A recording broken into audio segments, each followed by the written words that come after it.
चलिए दोस्तों, तो आज हम लोग है ना क्लास 10 के पहले चैप्टर जैव प्रक्रम के बारे में पढ़ने वाले हैं। जैव प्रक्रम का मतलब होता है, इसको इंग्लिश में बोला जाता है लाइफ प्रोसेस। क्या बोला जाता है? लाइफ प्रोसेस,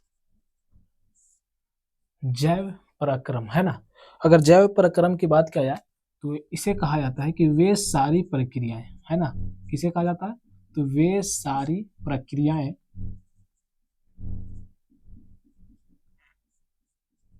जिसके द्वारा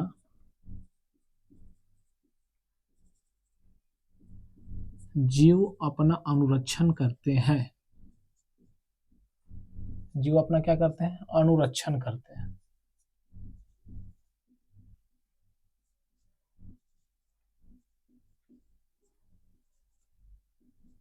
उसे क्या कहा जाएगा? जैव प्रक्रम यानी कि लाइफ प्रोसेस कहा जाएगा। तो वे सारी प्रक्रियाएं जिसके द्वारा जीव अपना अनुरक्षण करेंगे वो क्या कहलाएगा? जैव प्रक्रम कहलाएगा, है ना। तो यहाँ पे कौन कौन सी ऐसी प्रक्रियाएं जिसके द्वारा जीव अपना अनुरक्षण करते हैं? अनुरक्षण कहने का मतलब समझ लीजिए कि अपने जीवन को व्यतीत करना या फिर अपने जीवन यापन करना, है ना। तो हम लोगों को अपने जीवन को व्यतीत करने के लिए कुछ कुछ प्रक्रियाएं को करना क्या है? जरूरी है। अगर हम ये प्रक्रियाएं नहीं करेंगे तो हम अपना अस्तित्व क्या करेंगे? खो बैठेंगे, है ना। तो सबसे पहले अगर बात किया जाए तो जैव प्रक्रम की जो पहला प्रक्रिया है वह है आपका पोषण। क्या है? पोषण एंड पाचन। पोषण और पाचन। दूसरा है आपका परिवहन।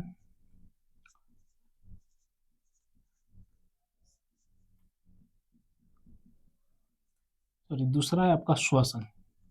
दूसरा क्या है? श्वसन। तीसरा है आपका परिवहन। चौथा जो है वो है आपका उत्सर्जन। और पांचवा जो है वो है प्रजनन,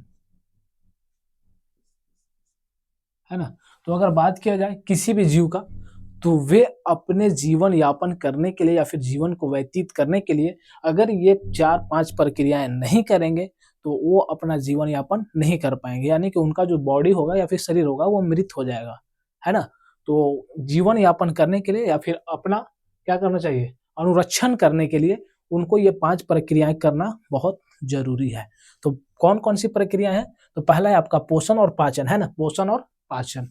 तो पोषण क्या है? तो समझिएगा कि जो भी चीज या फिर जो भी खाद्य पदार्थों को हम अपने अंदर ग्रहण करते हैं उसी को हम लोग पोषण कहते हैं, है ना। अब यहाँ पे खाद्य पदार्थ जो हम लोग ग्रहण कर रहे हैं, यहाँ पे समझिएगा थोड़ा सा कि पोषक तत्वों को ग्रहण करना ही क्या कहलाता है? पोषण कहलाता है। पोषक तत्व हमको प्राप्त कहाँ से होते हैं? तो खाद्य पदार्थों से हमको क्या प्राप्त होते हैं? पोषक तत्व प्राप्त होते हैं, है ना। तो खाद्य पदार्थों से जो हम पोषक तत्वों को ग्रहण करेंगे वे होगा आपका जटिल अवस्था में। किस अवस्था में? जटिल अवस्था में, है ना। आप जो भी खाद्य पदार्थ लीजिएगा या फिर आप चावल ले लीजिए, रोटी ले लीजिए, है ना, तो जितने भी आप लोग लीजिएगा तो ये सब किस फॉर्म में रहेंगे? तो जटिल अवस्था में रहेगा, है ना। तो इस जटिल अवस्था से सरल अवस्था में बदलने के लिए, सरल अवस्था में बदलने के लिए हम लोग क्या करते हैं? पाचन का उपयोग करते हैं या फिर हमारा शरीर पाचन की क्रिया करता है ना। तो जैसे ही हमने भोजन को अपने अंदर इंजेक्ट किया या फिर ग्रहण किया तो हम लोग क्या किए? पोषण कर लिए, है ना। अब जैसे ही हम लोग पोषण किए तो हम लोग जो भोजन किए थे वे क्या था? जटिल अवस्था में था, है ना। यहाँ पे एक चीज और बात आती है कि हम लोग पोषण हम लोगों के लिए जरूरी क्यों है? आखिर हम लोग पोषण क्यों करते हैं? तो यहाँ पे समझिएगा कि पोषण हमारे लिए जरूरी इसलिए है क्योंकि यदि अगर हम लोग पोषण नहीं करते हैं तो हमारे पास ऊर्जा का निर्माण नहीं होता है ना। या फिर जो भी हम पोषक तत्व खाते पीते हैं या फिर ग्रहण करते हैं उसी पोषक पदार्थों से या फिर पोषक तत्वों से हम लोग क्या बनाते हैं? ऊर्जा बनाते हैं। और यदि हम लोग ऊर्जा नहीं बनाए तो हमारा जो शरीर है वो काम करना बंद कर देगा। सेम वैसे ही जैसे अगर किसी मशीन को मोबिल और तेल ना दिया जाए तो वो क्या करता है? काम करना बंद कर देता है ना। सपोज कीजिए आपके पास बाइक है, आपने उसमें तेल डालना छोड़ दिया तो कितना दिन चलेगा? जब तक तेल है चलेगा, जैसे ही तेल खत्म होगा फिर वो स्टार्ट होने वाला भी नहीं है ना। तो सेम वैसा ही हम लोग का बॉडी भी करता है। तो हम लोग क्या करते हैं कि पोषण करने के लिए हम लोग खाद्य पदार्थों का क्या करते हैं? संचय करते हैं या फिर खाते पीते हैं ना। तो खाद्य पदार्थ जो हम लोग खाते हैं उसमें मौजूद होते हैं पोषक तत्व या फिर पोषक पदार्थ। और वो किस फॉर्म में मौजूद होते हैं? तो वो जटिल फॉर्म में होते हैं। तो इस जटिल फॉर्म से सरल फॉर्म में बदलने की क्रिया को क्या कहते हैं? पाचन कहते हैं। क्या कहते हैं? पाचन कहते हैं। अब यहाँ पे समझिएगा कि जैसे ही हमने इस चीज को खाया, पोषक पदार्थों को, पोषक तत्वों को या खाद्य पदार्थों को हमने जैसे ही अपने मुख में डाला तो हमने पोषण कर लिया। क्या कर लिया? पोषण कर लिया, है ना। लेकिन अब हम लोग जैसे ही पोषण करेंगे तो वहां से हमारा क्या हो जाएगा? पाचन स्टार्ट हो जाएगा। अब मुख गुहा में मौजूद हमारे 32 योद्धाएं क्या करेंगे? उस खाद्य पदार्थों को जो जटिल अवस्था में मौजूद है उनको कूटना, पीसना, थूरना स्टार्ट कर देंगे, है ना। क्या करेंगे? कूटना, पीसना और थूरना चालू कर देंगे और कूट पीस करके उसको बिल्कुल महीन कर देंगे, है ना। उसके बाद जो हमारा जीव होता है वो उसमें पूरी तरह से सलाइवा को मिक्स करेगा और उसके बाद हम लोग ग्रास नली से भोजन होते हुए हमारे आमाशय में पहुंच जाएगा। अब वहां से क्या होगा? पाचन हम लोग का चालू, है ना। अब पाचन होने के बाद, है ना, पूरी तरह से पाचन जो होगा वो हमारा होगा छोटी आंत में। कहाँ पे होगा? छोटी आंत के अंदर। छोटी आंत में पाचन होगा, है ना। पूरी तरह से क्या हो जाएगा? हमारा भोजन डाइजेस्ट हो जाएगा और जो बचा खुचा भोजन होगा वो कहाँ चला जाएगा? बड़ी आंत में चला जाएगा। कहाँ चला जाएगा? बड़ी आंत में। अब यहाँ पे समझिएगा कि जो भोजन हम लोग को डाइजेस्ट हो चुका है वो छोटी आंत में पहुंच गया, है ना। और पहुंचने के बाद ये क्या किया जाता है कि छोटी आंत से हर एक कोशिकाओं तक भेज दिया जाता है। किसके पास भेज दिया जाता है? कोशिकाओं के पास, है ना।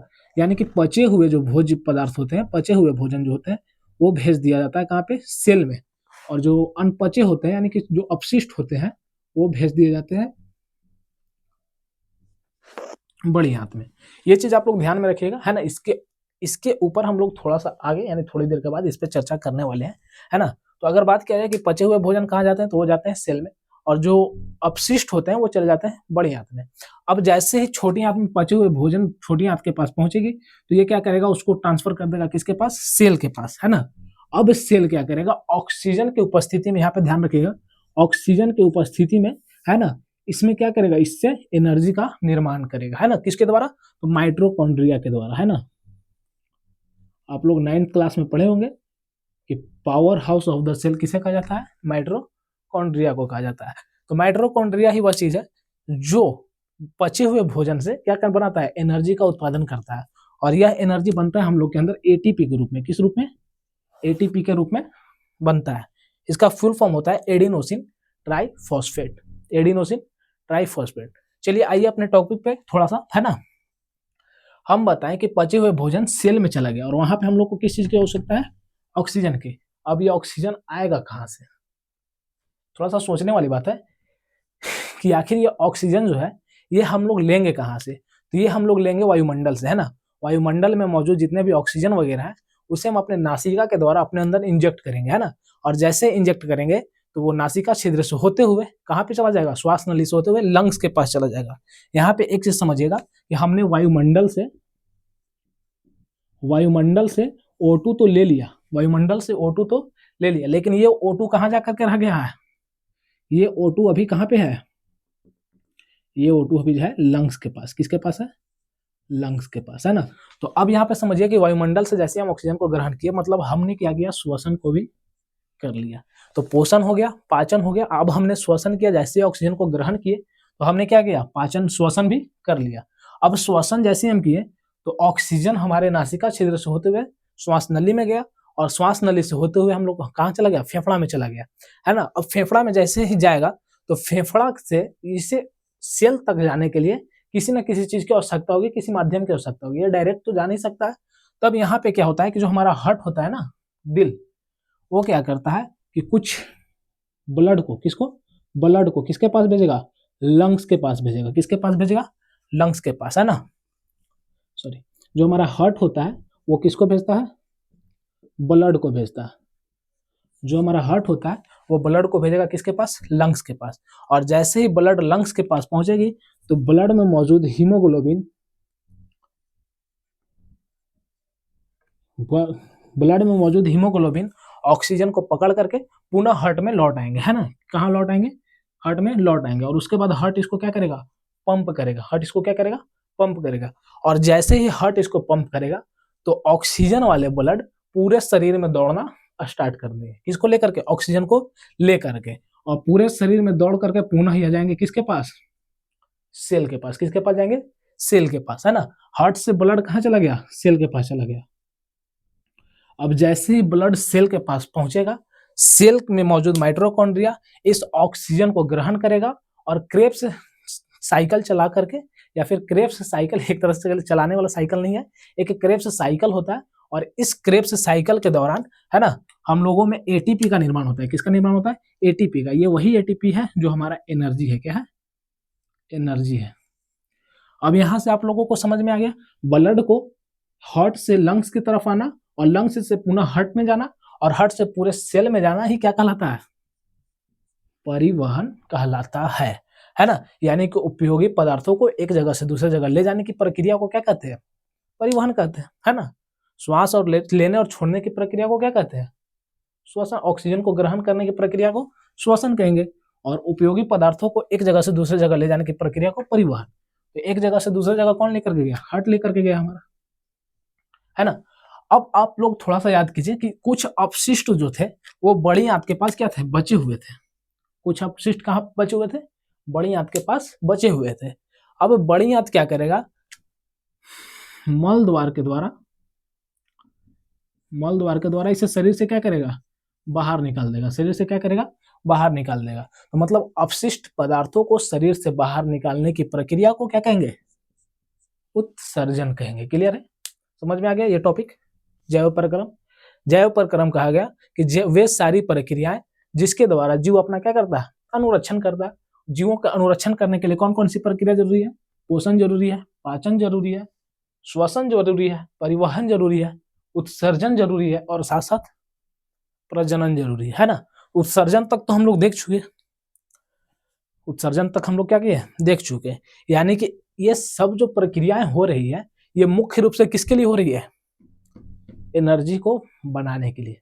किस लिए हो रही है, एनर्जी को बनाने के लिए, ताकि हम क्या करें, अपने बॉडी में एनर्जी बनाए, और उसी एनर्जी के कारण हमारा जो शरीर है वो एक जगह से दूसरे जगह या फिर वृद्धि और विकास कर पाएगा या कर सकेगा, है ना। चलिए अब लास्ट बचा हुआ है आपका टॉपिक प्रजनन। तो ये समझिएगा कि हमने अपने आप को जिंदा रखने के लिए ये 4 प्रक्रियाएं की है। अपने आप को जिंदा रखने के लिए कितने प्रक्रिया किए, ये 4 प्रक्रियाएं किए, है ना।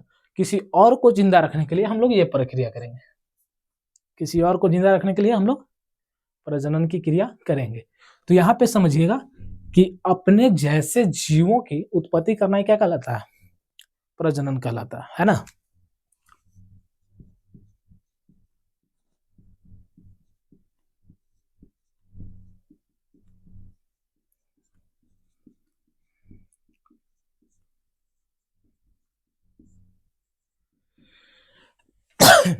अपने जैसे जीवों की उत्पत्ति करना क्या कहलाएगा, प्रजनन कहलाएगा।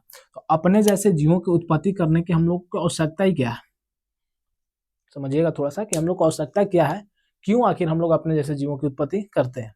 अगर हम अपने जैसे जीवों की उत्पत्ति करना बंद कर दें तो एक टाइम आएगा पूरे पृथ्वी से मानव जाति का क्या हो जाएगा, खात्मा हो जाएगा, है ना। क्या हो जाएगा, खात्मा हो जाएगा। और जब मानव जाति ही नहीं रहेगा तो हम लोग का खानदान वंश आगे की ओर नहीं बढ़ पाएगा। मतलब अपने वंश को आगे बढ़ाने के लिए हम लोग प्रजनन की प्रक्रिया को करते हैं। आई होप आप लोग को समझ में आया होगा। आगे की वीडियो में हम लोग एक एक टॉपिक को डिटेल में पढ़ेंगे। यानी कि अगर हम पोषण को स्टार्ट करेंगे तो पोषण कैसे होता है, पेड़ पौधों में पोषण कैसे होता है, जीव जंतुओं में पोषण कैसे होता है, पोषण हम लोग क्यों करते हैं, है ना, पोषण कितने प्रकार के होते हैं, पोषण के आधार पर जीव कितने प्रकार के होते हैं, ये सब टॉपिक हम लोग आगे के वीडियो में धीरे धीरे करते हुए चलेंगे। तब तक के लिए आप लोग इसको याद कीजिए और टॉपिक को क्लियर कीजिए। आई होप आप लोग को समझ में आया होगा।